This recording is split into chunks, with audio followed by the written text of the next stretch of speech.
Amém, queridos. Vamos orar nessa manhã, agradecer a Deus por essa provisão de vida que Ele nos dá, guardando as nossas vidas. Vamos também colocar a nossa vida diante do Senhor, para que Ele possa tomar o nosso coração nesse dia e nos conduzir aonde Ele deseja que nós estejamos. Pai, nessa manhã nos apresentamos a Ti, logo de manhã, trazendo as nossas vidas, ó Deus, trazendo o nosso coração ao Senhor, para que o Senhor, ó Deus, nos tome totalmente.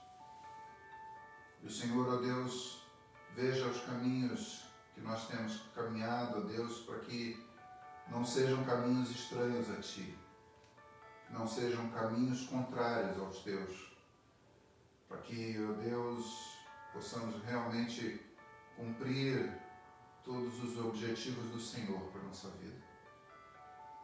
Nós entregamos o nosso dia ao Senhor, esse tempo de meditação e de estudo da palavra diante do Senhor, para que, ó Deus, possamos ser edificados pelo Senhor e pelo Teu Espírito Santo. Possamos alcançar, ó Deus, a plenitude daquilo que o Senhor deseja para nós. Em nome de Jesus, trazemos as nossas vidas, daqueles irmãos que estão chegando, daqueles que já chegaram à tela do celular, do computador, para que eles possam também, ó Deus, perceber a presença do Senhor, o manifestar do Senhor e a graça do Senhor em todo o tempo. Em nome de Jesus Cristo. Eu quero ler o texto de hoje, para a leitura de hoje, que é Mateus 16, ler com os irmãos nessa manhã, cumprindo aí o nosso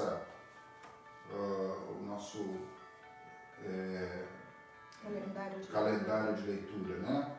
Então, Mateus 16 diz o seguinte: os fariseus e os saduceus aproximaram-se de Jesus e o puseram à prova, pedindo-lhe que lhes mostrasse um sinal do céu. Ele respondeu: quando a tarde vem, vocês dizem, vai fazer bom tempo, porque o céu está vermelho, e de manhã, hoje haverá tempestade, porque o céu está vermelho e nublado. Vocês sabem interpretar o aspecto do céu, mas não sabem interpretar os sinais dos tempos. Uma geração perversa e adúltera pede um sinal milagroso, mas nenhum sinal será dado a você, a não ser o sinal de Jonas. Então, Jesus os deixou e retirou-se. Indo os discípulos para o outro lado do mar, esqueceram-se de levar pão.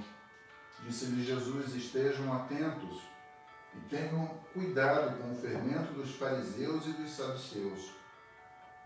E eles discutiam entre si, dizendo: é porque não trouxemos o pão.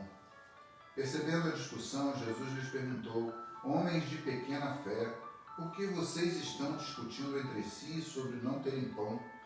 Ainda não compreendem? Não se lembram dos 5 pães para os 5.000 e de quantos cestos vocês recolheram? Nem dos 7 pães para os 4.000 e de quantos cestos recolheram? Como é que vocês não entendem que não era de pão que eu estava lhes falando? Tomem cuidado com o fermento dos fariseus e dos saduceus. Então entenderam que não estava lhes dizendo que tomassem cuidado com o fermento de pão, mas com o ensino dos fariseus e dos saduceus.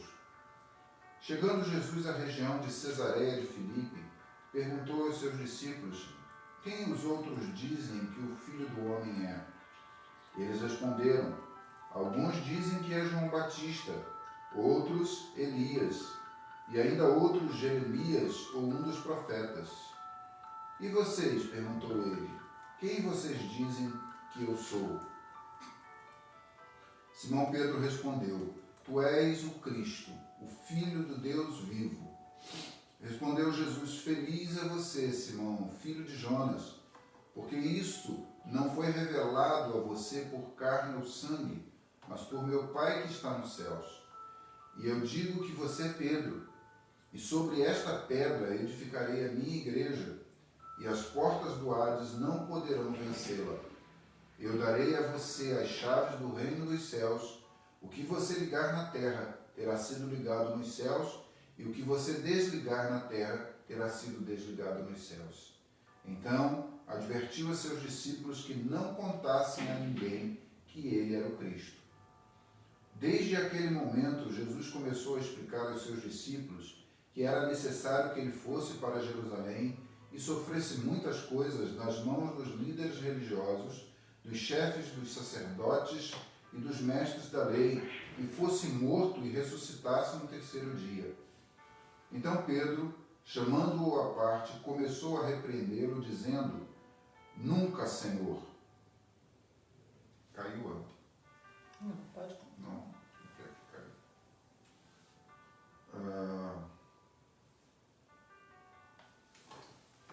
Nunca, Senhor.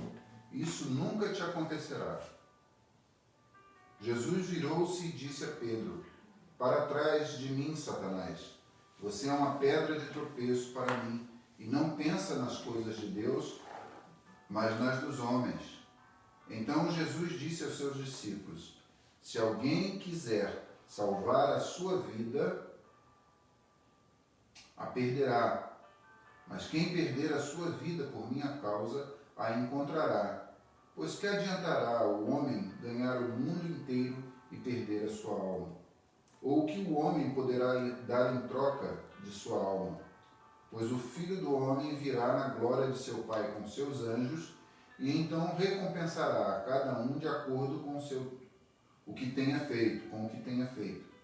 Garanto a vocês que alguns dos que aqui se acham não experimentarão a morte antes de verem o Filho do Homem vindo em seu reino. Uma coisa tem me preocupado nesses dias, e eu gostaria de compartilhar com os irmãos, a respeito da... O nosso país tem passado por tantas lutas, tantas dificuldades que poderiam ser evitadas, né? Tantas questões humanas, políticas, de vaidade pessoal, de desejos pessoais, têm estado muito mais acentuado do que deveria estar. É claro que todo político, ele está sempre, acabou uma eleição, ele está sempre pensando na próxima eleição.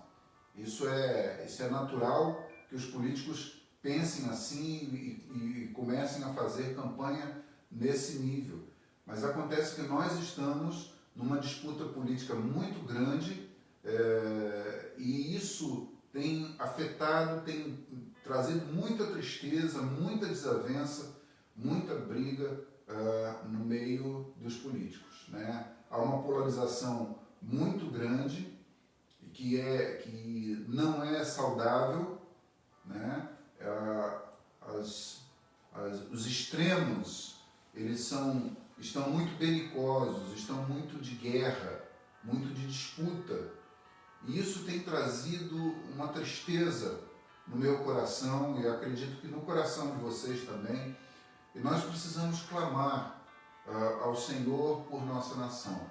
Eu não sei quantos têm acompanhado as orações que nós enviamos toda noite, mas as últimas duas orações dos 2 últimos dias têm sido oração pela nação, clamor pela nação, para que a nossa nação encontre o equilíbrio, porque senão nós vamos passar por esse momento de dificuldade em relação à saúde e vamos enfrentar momentos de disputa terrível, que a gente nem sabe como vai parar isso, né? E nós nós devemos pedir ao Senhor que traga equilíbrio, que traga bom senso, que normalize isso, normalize essa situação entre os políticos brasileiros, para que o povo brasileiro não venha sofrer, né? Porque eles brigam lá entre si e quem acaba sofrendo as consequências dessa briga é a população, é o povo que espera deles, que precisa deles, inclusive, porque são eles que decidem o rumo da nossa nação, né? Então, vamos orar pelos nossos governantes. Independentemente se você concorda com ele ou não, se você gosta dele ou não, vamos orar pelo presidente da República, vamos orar pelos governadores, vamos orar pelos juízes, né, da Suprema Corte, vamos orar pelos políticos, por aqueles que têm poder decisório na nossa nação, para que as decisões sejam para beneficiar o povo brasileiro, para nos trazer segurança, porque o quadro que nós estamos vendo é de muita insegurança. Então eu quero conclamar você a participar desse tempo de oração, de busca de Deus pela nossa nação, né? Para que o Senhor possa trazer a provisão de bênção para a nossa nação, né? Também orar pela igreja brasileira, porque um grupo de irmãos tem se posicionado até de uma maneira estranha, né? E nós precisamos nos posicionar em Deus, com Deus, ver o que Deus está querendo, né? Nós somos embaixadores de Deus, nós não somos embaixadores do Brasil. Apesar de sermos brasileiros, mas nós somos cidadãos dos céus, devemos buscar o reino de Deus, né? E que o reino de Deus se cumpra no nosso meio, né? Então vamos orar pela igreja também, pelo despertamento, para que nós aproveitemos esse tempo para proclamar o Evangelho da graça e da misericórdia de Deus, da salvação em Cristo Jesus. Isso nós estamos precisando proclamar nesse tempo em que as pessoas estão sem esperança, né? Às vezes a gente ouve algumas pessoas dizerem do medo, da dificuldade deles, né? E nós precisamos então rogar ao Senhor, orar por São Paulo, orar pelo Rio de Janeiro, pelo Nordeste, pela região Norte, que são as regiões mais atingidas, mais afetadas pelo coronavírus, né? Precisamos orar para que Deus traga saúde ali e que traga a provisão necessária para essas pessoas que estão sofrendo.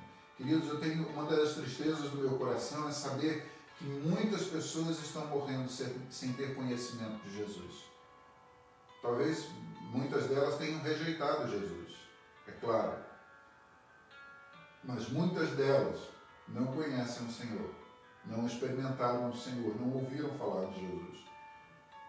Então vamos colocar diante do Senhor essas vidas para que elas tenham a oportunidade de um encontro com o Senhor Jesus Cristo, né, e tenham a salvação em Jesus. Amém? Nessa manhã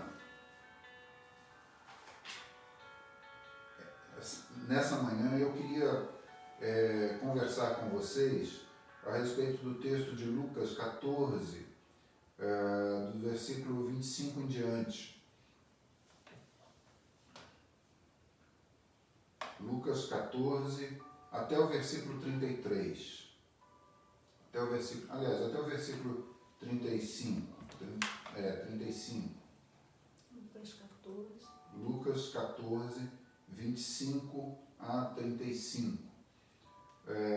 Eu estava preparando a lição dentro daquela perspectiva de como Jesus andou, vivermos como Jesus viveu, mas o Senhor me trouxe um incômodo muito grande na preparação da lição. Eu preparei, ia fazer até um apanhado geral de tudo que nós já falamos nesses dias, por conta dessa semelhança de Jesus, de sermos semelhantes a Jesus, mas eu entendi que Deus queria que eu trouxesse uma outra palavra que não está muito fora do entendimento, né? Do entendimento de que nós devemos ser semelhantes a Jesus. Então, o texto de Lucas 14, a partir do versículo 25, diz o seguinte: uma grande multidão ia acompanhando Jesus.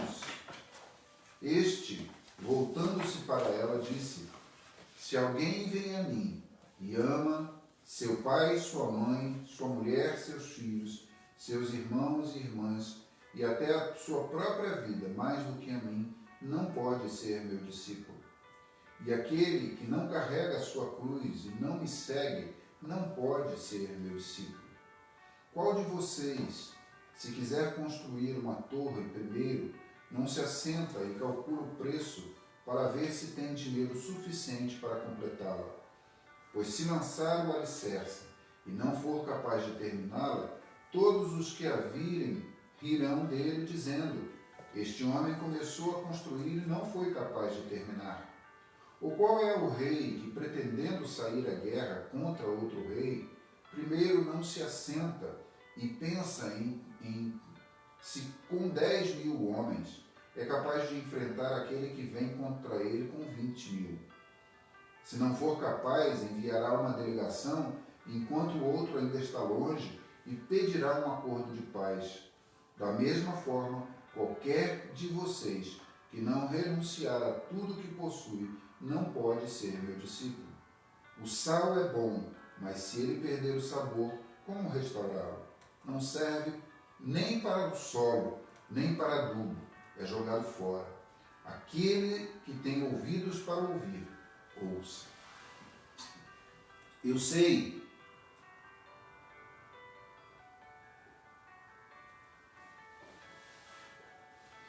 que a impressão que a gente tem ao ler esse texto é uma impressão de uma exigência muito forte do Senhor sobre a nossa vida, né? O texto correlato lá em Mateus, ele ao invés de dizer não pode ser meu discípulo, ele diz não é digno de mim. E há um preço para que nós sejamos cristãos. A gente costuma dizer, e os irmãos sabem que eu tenho uma certa dificuldade de pensar de um jeito como a maioria pensa, de que a salvação é de graça, né? Porque para nós sermos salvos, Jesus pagou o nosso preço, né? Ele morreu por nós. Então, a salvação, a minha salvação, a sua salvação, ela custou um preço. Ela custou a morte na cruz. Ela custou também que Jesus recebesse sobre a sua vida os nossos pecados. E ao tomar sobre si os nossos pecados, Jesus experimentou o pecado que ele não tinha, porque ele era inocente, porque ele não pecou. Então, houve um preço muito alto para Jesus, para a salvação. Ele morreu, ele tomou os pecados sobre si, ele foi crucificado, né, foi ao inferno por nossa causa. Ele pagou um preço muito alto pela nossa vida, pela nossa alma.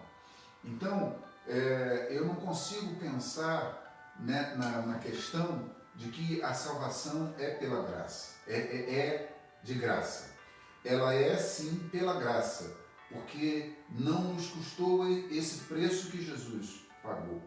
Mas ao mesmo tempo que isso foi nos oferecido pela graça de Deus, há também condicionais para que nós sejamos salvação, para que nós recebamos essa salvação na nossa vida. E aqui Jesus está dando algumas dicas, algumas ideias daquilo que a gente precisa pagar também como preço.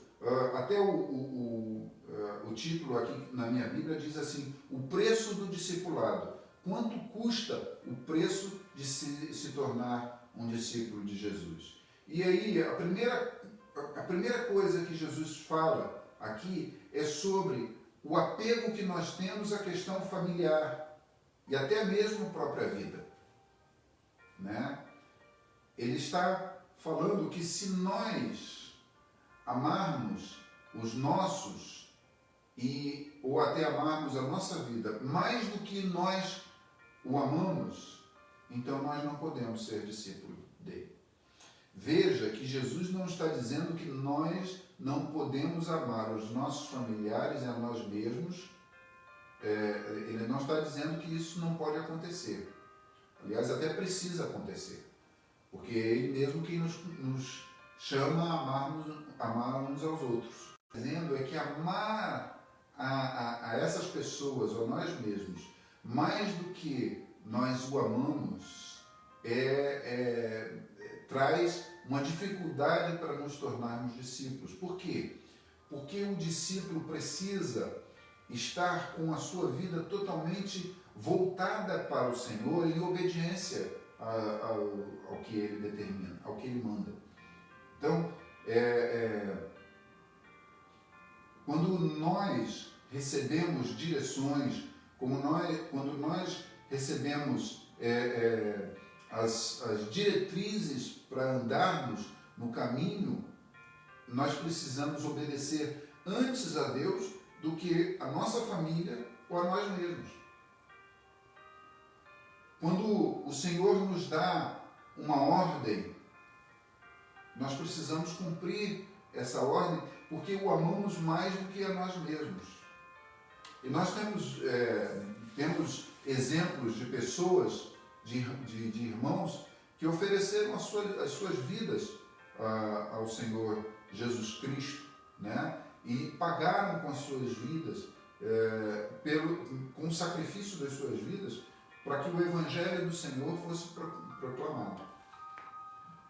Então, amar a Jesus acima daqueles que nós naturalmente amamos, ele é mais importante, porque nós entramos dentro do grande mandamento, né? Amar a Deus acima de todas as coisas, ou seja, colocar os interesses de Deus como prioridade total para a nossa vida. Precisamos, então, pensar sobre isso. E depois, no versículo 27, Jesus fala assim: e aquele que não carrega a sua cruz e não me segue, não pode ser. Pensar, avaliar sobre a figura do discípulo naquele tempo, na realidade de Jesus. Quando uma pessoa se dispunha a seguir um mestre, ele realmente colocava a sua vida à disposição daquele mestre. O próprio Jesus a gente percebe, né? Pedro, João, Tiago, né? Quando falam que eles eram pescadores para seguir, a Bíblia diz que imediatamente eles largaram as redes e foram atrás dele.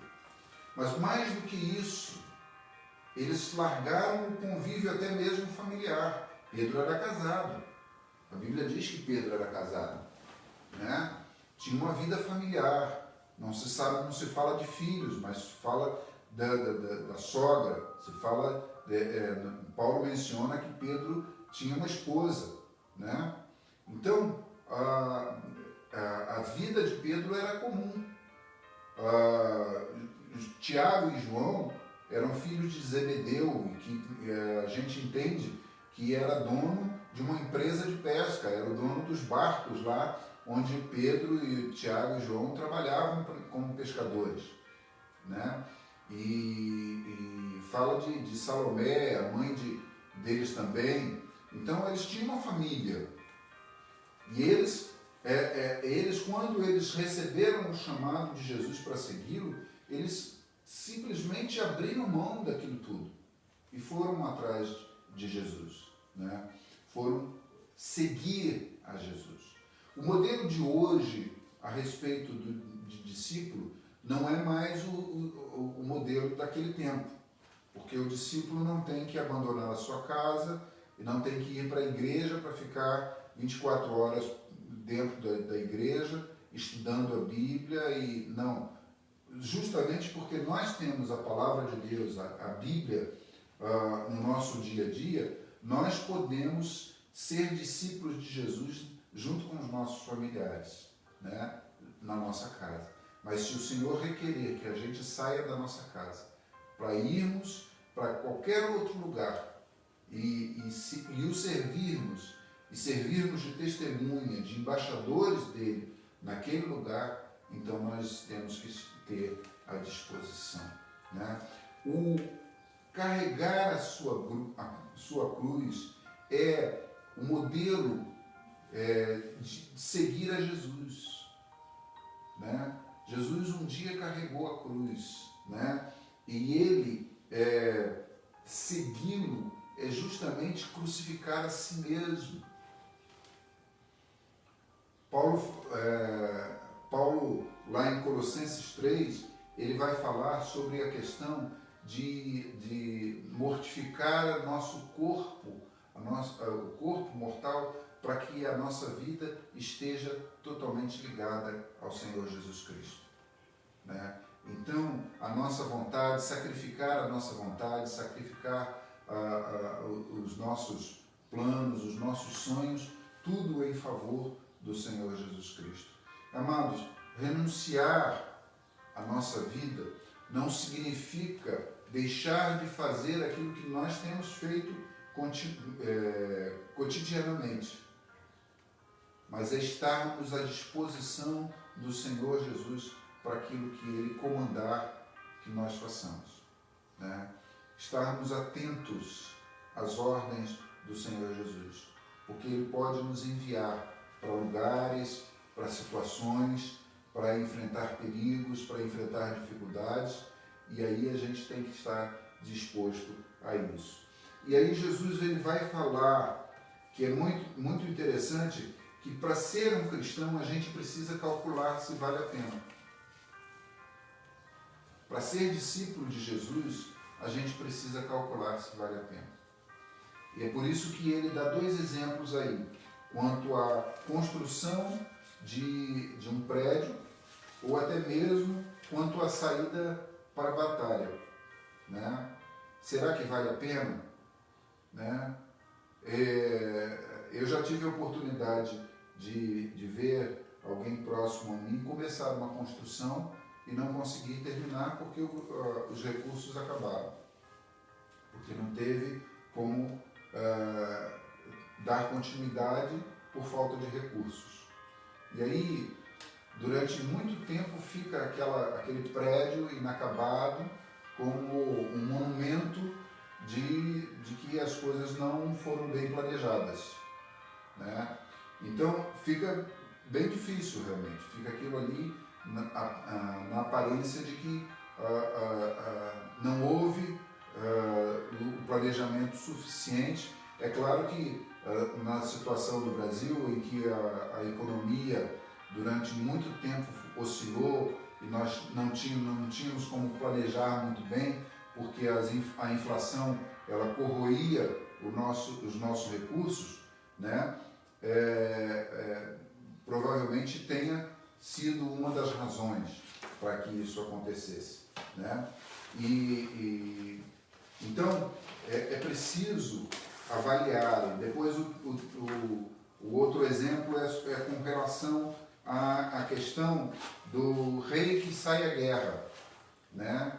Talvez, Jesus está falando que talvez seja melhor fazer um acordo de paz com o rei do que proclamar a guerra, do que aceitar a guerra contra aquele que vem com um peso maior sobre a nossa vida. É claro que Jesus não está falando aqui sobre as possibilidades de Deus trazer uma vitória sobre aquilo que parece ser impossível. Ele não está falando sobre isso. Ele está falando sobre nós colocarmos, nós assumirmos a nossa vida cristã, o nosso discipulado em Jesus com muita coerência e com sabedoria do que nós estamos, do preço que nós temos que pagar. Porque é um preço alto. É o preço da renúncia, né? No versículo 33, ele diz lá, da mesma forma, qualquer de vocês que não renunciar a tudo o que possui, não pode ser meu discípulo. Sabe, queridos,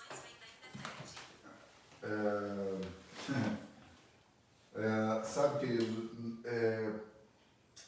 renunciar é algo que vai contra o nosso orgulho pessoal. Vai vai quebrando o orgulho pessoal, porque nós, muitas vezes, queremos dar opiniões sobre a nossa vida para o Senhor. Na realidade, não é simplesmente a questão do orgulho, é o controle, né? Nós estamos acostumados a ter o controle da nossa vida. E passar esse controle para Deus é algo que custa um preço que a gente às vezes não quer pagar. Porque nós queremos tomar as decisões. E a decisão que o Senhor está pedindo de nós é justamente essa, que nós abramos mão da nossa vida para que a vida dele possa se manifestar em nós. Então, veja bem, os discípulos de Jesus, eles abriram mão das suas vidas e dos seus valores pessoais. Tanto é que em um outro texto, o Senhor Jesus, quando Jesus está diante daquele jovem rico, que tem todas as coisas, tem todos os bens, e que Jesus fala justamente sobre essa questão dele abrir mão das suas riquezas em favor dos pobres, né, e depois segui-lo. Os discípulos chegam para Jesus porque Jesus diz que é muito difícil alguém que possua as coisas, que possua os seus bens, abrir mão dos seus valores para seguir ao Senhor. Os discípulos, Senhor, mas nós abrimos mão de pai, mãe, de todos os nossos bens. E o Senhor Jesus diz, olha, vocês que abriram mão de todos os valores, vocês vão receber tudo isso e mais, porque vocês vão ter pais, mães, filhos, irmãos, em todos os lugares que vocês forem. Vocês vão ter uma família em qualquer lugar que vocês forem, né? Então, essa renúncia no nosso tempo não significa pegar e dizer para pai, mãe, sair de casa e falar, acabou o meu relacionamento com vocês. Significa dizer para o Senhor, Senhor, eu estou disposto e disponível para o Senhor no tempo que o Senhor quiser. Para ir no tempo que o Senhor quiser. E Jesus encerra aqui falando a respeito do sal. E ele fala justamente com relação a nós sermos o sal da terra, né? Lá em Mateus ele vai dizer que nós somos o sal da terra que veio justamente para temperar o mundo, servirmos de tempero para o mundo e fazer com que o mundo seja um mundo melhor, né? Então, nós somos chamados para isso, mas se nós retermos a nossa vida e não servirmos de testemunha para o Senhor Jesus, do Senhor Jesus para o mundo, nós perdemos o nosso sabor. Nós não temos aquilo que fazer para modificar o sabor daquilo que está ao nosso redor. Então, queridos, nessa manhã, o Senhor está requerendo de nós as decisões que precisamos tomar. Vale a pena seguir a Jesus? Vale a pena ser discípulo de Jesus? Vale a pena abrir mão das nossas vidas para Jesus? E eu vou enfatizar essa questão. Abrir mão, renunciar, não significa que a sua vida de hoje para amanhã vai mudar totalmente e você vai ter que largar tudo. Mas abrir mão significa dar a Deus o controle de toda a nossa vida, para que Ele seja aquele que vai nos dizer onde vamos, o que vamos fazer e como ser realmente verdadeiros discípulos de Jesus. Se você olhar a vida dos discípulos de Jesus, dos apóstolos, todos eles foram espalhados pela terra. Todos eles foram enviados para lugares e onde eles puderam ser referência na vida das pessoas lá, de populações. Pagaram um preço alto por causa disso. Mas a nossa recompensa não está nesse mundo, porque se nós esperamos uma recompensa nesse mundo, nós não teremos a recompensa do céu. Nós não teremos os tesouros que estão sendo preparados para os fiéis a Deus.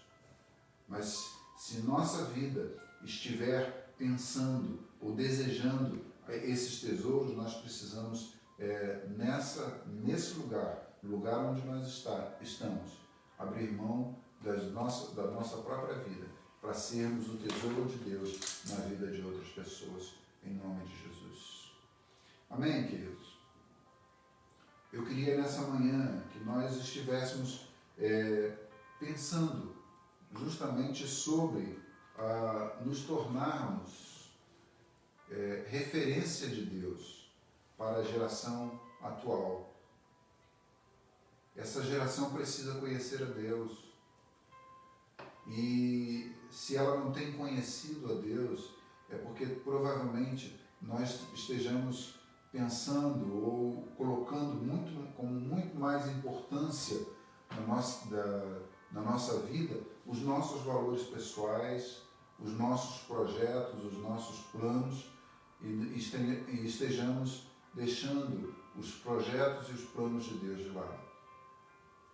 Nós precisamos olhar para Deus e olhar para aquilo que Ele quer de nós e realmente trazer a nossa vida como oferta ao Senhor. Paulo fala isso lá em Timóteo, quando ele vai dizer que ele combateu o bom combate, ele diz que a minha vida está sendo oferecida como libação, né? Mais à frente, alguns anos depois, Paulo foi sacrificado, foi morto, né? Por causa do testemunho de Jesus Cristo.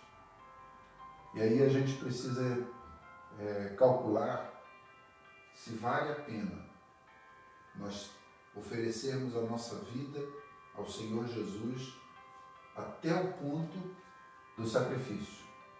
Ah, pastor, hoje em dia isso não acontece. Acontece. E acontece muito. Talvez não aconteça na nossa periferia, mas acontece em muitos lugares. E nós não podemos imaginar que nós vamos viver o resto da nossa vida na tranquilidade, porque o Brasil é um país pacífico e porque nós temos a liberdade religiosa, porque isso tudo pode acabar de um momento para o outro. Nós não sabemos o que vem amanhã. Mas o que nós sabemos e podemos confiar é que o Deus que nós temos é poderoso o suficiente para nos manter como discípulos dele, como servos dele, em qualquer situação, em qualquer circunstância. E aí nós podemos oferecer a nossa vida ao Senhor, para que outros tenham a oportunidade de experimentar do amor de Deus como nós já temos experimentado. Amém, queridos? Que nessa manhã, eu sei que foi menor, foi mais curto, mas que nessa manhã o nosso coração se volte realmente para o Senhor. Que nós tenhamos entendimento, né, de que vale a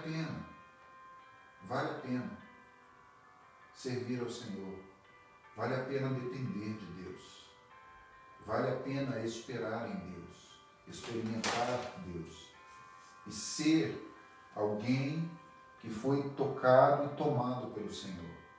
Vale a pena ser embaixador do Senhor Jesus onde quer que vá. Vale a pena proclamar o Evangelho do Senhor. Vale a pena ver pessoas se rendendo ao Senhor Jesus Cristo. Vale a pena. São tesouros que são muito mais preciosos do que o ouro e a prata. São tesouros impagáveis. de valor inestimável, porque são vidas que foram salvas pelo Senhor Jesus Cristo. Amém? Amém? Vamos orar? Quero orar com você. Senhor, nessa manhã, queremos, ó Deus, ter um tempo contigo para podermos, ó Deus, oferecer as nossas vidas ao Senhor.